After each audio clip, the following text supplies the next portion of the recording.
Hi, this is Eric Martin, Report Game Geek. I'm here with Simon and Talk, looking at Susumu Kawasaki's Animale Tattica. Yes, Susumu Kawasaki is actually a very, very clever designer. This looks like a very cute game, and it is. But he is the designer of very heavy Euros, and he did design a game for like 8 years ago, and he has designed a lot of games, but he has rarely been here at Essen. So this is one of his first games at Essen in like 8 years. If you've played The Great Dalmuti, which is a card game about having a bunch of cards and trying to get rid of them, then you will know the basis of this game. In The Great Dalmuti, you can play 1, 2, or 3, or 4, any number of cards, as long as they are the same number. And then the following players will need to play anything that is lower, but has the same card count. Yes. In this game, it's just the opposite. You will need to play the same number of cards, only higher. So obviously, if I play, for example, 3 2s, then you can counter that with 3 3s or 3 4s or whatever. Yes. But you cannot just play 1 4. Okay.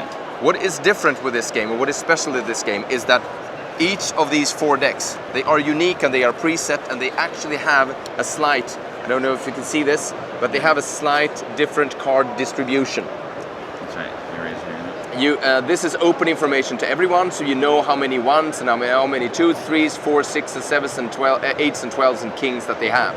And there is a reason for these numbers, because there is another special rule in this game, that if you play, if I play, for example, 1 12, you can counter that with 3 4s, because it is the same number, exact same number, but there are more cards, so your army is stronger.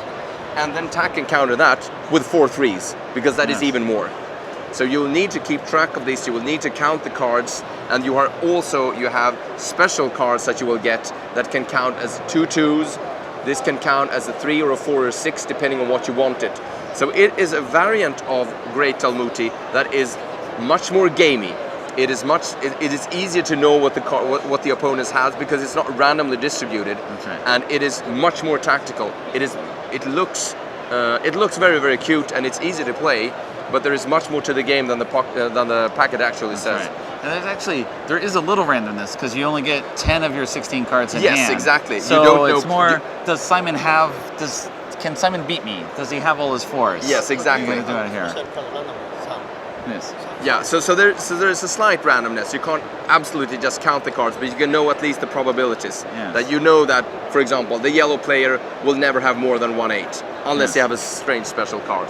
Yes. So yeah, I love being able to play off the person, and you take gambles. For fans of the Great Dalmuti. There you go. Thank you, Simon, for the review. Animale Tattica.